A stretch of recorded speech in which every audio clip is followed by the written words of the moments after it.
Sir, આ depression થવાના કારણો શું હોઈ શકે છે?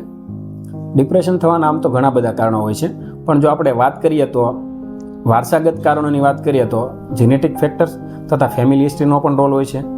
પછી અમુક સ્ટ્રેસફુલ લાઈફ ઇવેન્ટ્સ પણ હોય છે, જેમાં પર્સનલ લોસ જેમ કે financial loss, business loss of job છે. પછી પર્સનલ ફેઇલરની વાત કરીએ તો એક્ઝામ ફેઇલર્સ, રિલેશનશિપ ફેઇલર્સ, આ બધા પરિબળોનો રોલ હોય છે. ઘણીવાર સ્ટ્રેસફુલ વર્ક એન્વાયરમેન્ટ પણ ડિપ્રેશન માટે કારણભૂત બનતું હોય છે. ક્રોનિક મેડિકલ ઇલનેસ છે, જેવી કે કેન્સર, ડાયાબિટીસ, હૃદય તથા કિડનીની બીમારીઓમાં પણ વ્યક્તિને ઘણીવાર ડિપ્રેશનનો અહેસાસ થતો હોય છે.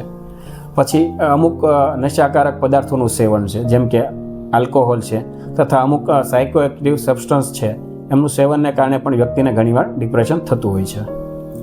ડિપ્રેશનના કેસોમાં ડૉક્ટરનું કન્સલ્ટેશન ક્યારે જરૂરી બનતું હોય છે?